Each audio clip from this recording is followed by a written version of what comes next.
आप hearing impaired के साथ में इतने टाइम से जुड़े हुए हो, ह्यूमैनिटेरियन अवॉर्डी भी हो, सो कोलैबोरेटिव वे आज के लिए कुछ कहना चाहेंगे आप? सबसे पहले मैं धन्यवाद करना चाहती हूँ सारे बच्चे जो यहाँ पे आए हुए हैं।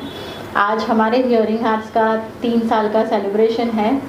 यहाँ पे जो भी बच्चे आते हैं हमने एक जो इंस्टीट्यूट बनाया है जिसमें सारे प्रोफेशनल्स साथ में काम करते हैं। हमारे वहाँ audiologist, speech therapist, occupation therapist, physiotherapist, dietitian, acupressure therapist, psychologist, सारे प्रोफेशनल साथ में काम करते हैं। और जो भी पेरेंट्स यहाँ पे आते हैं, जिन जैसे सारे बच्चों को स्पीच, हियरिंग और वॉइस का प्रॉब्लम होता है, तो हम ये इंस्टीट्यूट ऐसा बनाना चाहते हैं और ये 3 साल से काम कर रहा है कि यहाँ पे जो भी बच्चे आएँ उनकी पूरी असेसमेंट हो और उनको पूरा ज्ञान दिया जाए, एक पाथ बताया जाए जिससे वो आगे जाके उनकी जो चैलेंजेस को है वो फेस कर पाए। और हम चाहते हैं कि हम जो बच्चों के लिए काम करते हैं, जो यहाँ पे 3 साल से आए हुए हैं, तो वो सारे बच्चे हमारे साथ यहाँ जुड़े।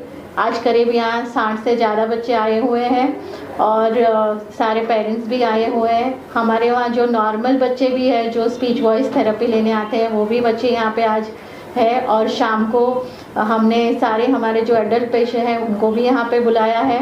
तो हम चाहते हैं कि जो भी यहाँ से सर्विसेज लेके जाता है वो हमारे साथ जो इस दिन का जो 19 अगस्त 2021 में हमने जो शुरू किया था, 19 अगस्त वर्ल्ड ह्यूमैनिटेरियन डे के हिसाब से मनाया जाता है। तो उस दिन हम सब जो ह्यूमैनिटेरियन वर्क करना चाहिए, यानी जो भी बच्चे डिफ़िकल्टी में हैं उनको सही रास्ता बताना चाहिए। ह्यूमैनिटेरियन का सही अर्थ वो होता है, तो वो रास्ता हम बता पाएँ और उनके साथ सेलिब्रेट करें। तो आज हमने कोशिश की है, सारे बच्चों ने अभी आज राखी का भी त्यौहार है, तो सब राखी कैसे बनाएं। अभी 15 अगस्त हमने सेलिब्रेट किया है, तो झंडा वंदन करते वक्त उन्होंने क्या फील किया, उन्होंने सारे कलर्स से अपने पेपर पे डाला हुआ है। और बहुत सारे गेम्स उनके लिए हमने अरेंज किए थे। और साथ साथ में हम 3 साल का सेलिब्रेशन में केक कटिंग भी कर रहे हैं। और हम आज इतने शुक्रगुजार हैं संजय किनी जी, जो हमारे साथ यहाँ पे बच्चों के साथ सेलिब्रेट करने के लिए आए। और उन्होंने बच्चों को अलग अलग एक्टर की एक्टिंग करके उनको प्रोत्साहित किया और उनको एनकरेज भी किया। सारे ड्राइंग में राखी में कैसे बना रहे थे उसमें इन्होंने इंटरेस्ट लिया। तो हम आपका बहुत बहुत धन्यवाद करना चाहते हैं कि हमने आप यहाँ पे हमारे सेलिब्रेशन में आए और हमारा प्रोत्साहन बढ़ाया। तो इसी तरह हियरिंग हार्ट्स जो दिल से लोगों की बात सुनना चाहते हैं और उनको हेल्प करना चाहते हैं, सही रास्ता बनाना चाहते हैं। और हमारी यही कोशिश रहेगी कि दिन ब दिन हम ज़्यादा से ज़्यादा लोगों को मदद कर पाएँ। Thank you very much.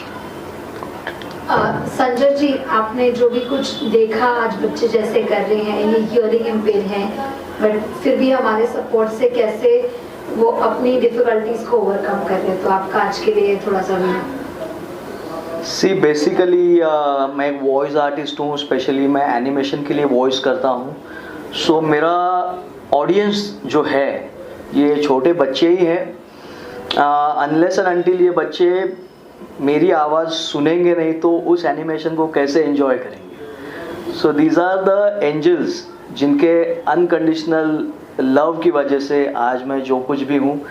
सो आज मुझे बहुत अच्छा लगा कि डॉक्टर देवांगी दलाल जी, आप ये जो हियरिंग हार्ट्स आपका जो इंस्टीट्यूट है, ये सेंटर है speech and hearing problems solve करने के लिए, सबसे बड़ा एडवांस सेंटर है एक्चुअली आपका ये। और मुझे बड़ा मज़ा आया। और जो बच्चे सुनने में जिन्हें तकलीफ़ होती है, तो अगर वो ठीक से वॉइस सुनेंगे नहीं, अपने आसपास की आवाज़ें सुनेंगे नहीं, तो उन्हें बोलने में भी तकलीफ़ होगी।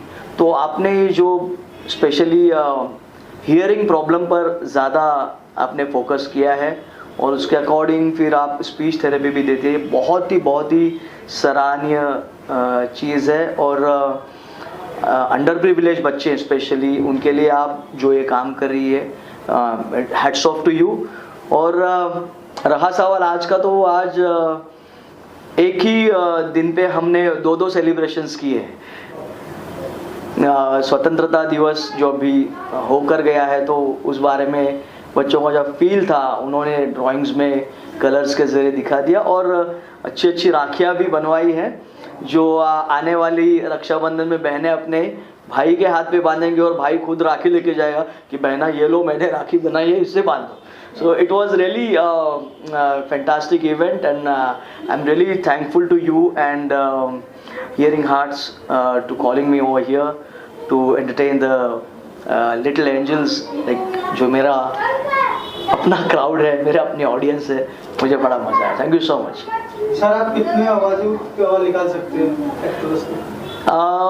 बहुत सारी आवाज़ें निकालता हूँ मैं, अराउंड 30-35 फिल्म स्टार्स की वॉइसेस, हिंदी बॉलीवुड एक्टर्स की वॉइसेस मैं करता हूँ। आने वाले प्रोजेक्ट के बारे में कुछ जानना चाहोगे? आने वाले प्रोजेक्ट्स बहुत सारे हैं। रिसेंटली मेरा एक प्रोजेक्ट आप देख सकते हैं, ऑगी एंड द कॉकरोचेस मेरा सबसे बड़ा प्रोजेक्ट था जो कार्टून नेटवर्क पर था, और अभी मेरा एक नया प्रोजेक्ट लॉन्च हुआ है नेटफ्लिक्स पर, रेगुलर शो, जिस एनिमेशन सीरीज़ का नाम है। ये भी सोलो सीरीज़ है, जो सारी आवाज़ें आप इस शो में सुनेंगे सब मैंने डब की है। ये भी बॉलीवुड बेस्ड सीरीज़ है, रेगुलर शो, जो नेटफ्लिक्स पे आ रही है। 3 सीज़न है इसके, और ये ख़ास तौर पर बच्चों और टीनेजर्स के लिए बनी हुई सीरीज़ है। तो लेट्स सी। सर, जाते थे आखिरी सवाल आपसे, जैसे कि आप बच्चों के साथ तो घुल मिल गए थे, आपको भी पुराने दिन याद आते हैं कि मतलब बचपन में मैं भी ऐसा था, तो आप मतलब क्या मिस करते हो वो चीज़ में? देखिए, बचपन में जब हम बच्चे थे तो खेलने कूदने के लिए बहुत अच्छे मैदान होते थे। हम तो एक दूसरे के घर में जाके भी खेलते थे और बिल्डिंग के नीचे खेलते थे।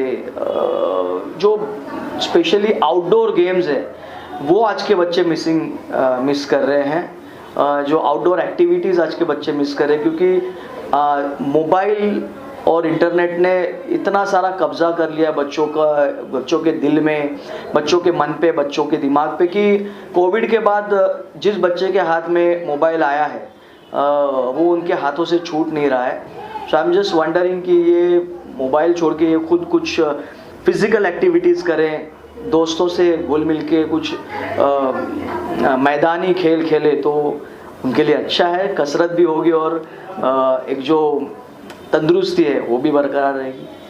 देवांगी मैम, आप ह्यूमैनिटेरियन बॉडी है और अभी जो भी मेडिकल प्रोफेशन के प्रोटेस्ट चल रहे हैं, इट्स इम्पोर्टेंट कि हम आपके तरफ से एक ह्यूमैनिटी के ऊपर मैसेज जरूर दें। अभी जो इंसिडेंस हुआ है, तो सबसे पहले जैसे हम आज राखी का सेलिब्रेशन कर रहे हैं, तो हम भाइयों को सिखाना चाहिए कि आपको सही में आपकी बहन जो है उनका रक्षा करना चाहिए। अगर आज हम सबसे ज़्यादा मिस कर रहे हैं, एक इनसिक्योरिटी है, एक वार्मथ है। तो आज सब पेरेंट्स को मैं बोलना चाहूँगी कि अगर आप अपने बच्चों को वार्मथ और सिक्योरिटी देंगे तो शायद कुछ गलत करने के लिए वो नहीं होंगे, तैयार नहीं होंगे। और अगर घर से वार्मथ और सिक्योरिटी मिलती है पेरेंट्स की तरफ से, तो शायद जो क्राइम है हमारे वहाँ बहुत कम हो जाएंगे। दूसरा ये चीज़ है कि एज अ फीमेल आपको अपने आप को डिफेंस करना आना चाहिए। मैंने आज 50 साल की उम्र के बाद भी मैंने अपने आप को डिफेंस करने के लिए बॉक्सिंग सीखना शुरू किया है। तो मैं चाहती हूँ कि हमारी सारी जो लड़कियाँ हैं जो स्कूल में पढ़ती है, उनको एक डिफेंस एक्शंस के लिए सिखा देना चाहिए। और मैं सबसे ज़्यादा ये चाहती हूँ कि हमारे पेरेंट्स को क्या करते हैं कि आज के बच्चे 1 या 2 होते हैं, तो आप पूरा अटेंशन अपने बच्चों पर देते हो, उनको सब हाथ में देते हो, सब फैसिलिटी देते हो, और फिर वो अपने आप पूरी दुनिया को जूझ नहीं पाते हैं। तो बचपन से ही उनको इंडिपेंडेंट बनाना, अपने आप को डिफेंस करना, स्पेशली फीमेल्स को अलर्टनेस सिखाना। मुझे याद है मेरी बेटी जब दिल्ली पढ़ने जा रही थी तो वो मुझे पूछ रही थी, मम्मी दिल्ली में तो सब लड़कियों को कोई जाने नहीं देता है। तो मैं बोल रही हूँ कि आप किसी भी प्रोफेशन में जाओ, आपको अलर्टनेस होना चाहिए, एक इंस्टिंक्ट होना चाहिए कि ये आदमी मेरे लिए सही है या गलत है, ये पर्सन मेरे लिए सही है या नहीं, मुझे उनसे बात करनी चाहिए कि नहीं। तो ये जो अलर्टनेस है ना, वो आज सारे बच्चों में मिस हो रहा है। तो पेरेंट्स को उनको अलर्ट रहना कि आजू बाजू के एनवायरनमेंट में सही क्या है, वो गलत क्या है, वो सिखाना बहुत ही ज़रूरी है। और साथ साथ में वार्मथ और सिक्योरिटी भी बहुत ज़रूरी है। और एक चीज़ जो है, अगर आप ट्रैवल करते हो, आज आपके पास फ़ोन है, आप फ़ोन से कितनी सारी चीज़ें, आप फ़ोन गलत चीज़ों में इस्तेमाल करते हो, सब गलत चीज़ें देखने में और उसमें करते हो। रादर फ़ोन का इस्तेमाल सही चीज़ देखने में और अलर्टनेस लाने में करना चाहिए, जो आज के हम लोग हैं ना वो नहीं करते हैं। तो मेरा सबसे सब पेरेंट्स जो है पूरे इंडिया के, उन मैं बताना चाहूँगी कि आप अपने बच्चों को वार्मथ दे, सिक्योरिटी दे, एक सेफ एनवायरनमेंट दे और उनको अपने आप सब चीज़ें चैलेंजेस फेस करना और अलर्टनेस मैं बोलूँगी वो सबसे ज़्यादा ज़रूरी है। Thank you ma'am. एक आखिरी सवाल आपसे, आने वाले समय में आप कुछ नया करने वाले हो? मैं हर रोज़ कुछ नया करती हूँ मैं ऐसे बैठी नहीं रहती हूँ। बहुत सारे प्रोजेक्ट्स मैंने हाथ में लिए हुए रिसर्च बैकग्राउंड के लिए, और हमारे वहाँ भी बहुत सारे प्रोफेशनल्स हैं। तो हम एक पूरा सिस्टम डिज़ाइन कर रहे हैं जिससे हम ज़्यादा से ज़्यादा लोगों को मदद कर पाएँ और ज़्यादा से ज़्यादा लोगों तक पहुँचे।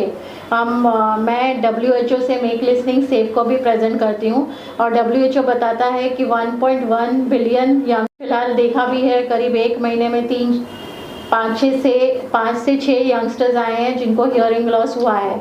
तो एज अ WHO की मेक लिसनिंग इनिशिएटिव पे मैं हियरिंग को कैसे सेव करना उसके बारे में ज़्यादा से ज़्यादा प्रमोट करना चाहती हूँ। जाते जाते मैं स्पेशली बच्चों के लिए एक डेफिनेटली मैसेज देना चाहूँगा कि आजकल के बच्चे हैं, इनके हाथ में मोबाइल है और ब्लूटूथ है, हेडफोन्स है और बहुत लाउड म्यूज़िक सुनते हैं बच्चे। और स्पेशली मैं देखता हूँ कि यंगस्टर्स हैं, राह चलते हुए भी अपने ब्लूटूथ पर म्यूज़िक सुनते हुए चलते हैं। रेलवे क्रॉसिंग करते हुए आपके कान में ब्लूटूथ इंस्ट्रूमेंट रहता है, आप गाड़ी की हॉर्न नहीं सुन सकते अगर पटरी क्रॉस कर रहे हो, या फिर रोड पे कार की हॉर्न नहीं सुन सकते, आप रोड पर गलत साइड कहीं चल रहे हो। और सबसे ज़्यादा इसका बुरा इफ़ेक्ट आपके सुनने की शक्ति पर होता है। हमारे ईयर ड्रम्स बहुत नाजुक होते हैं और उन्हें बहुत ज़्यादा decibel sound they can't bear.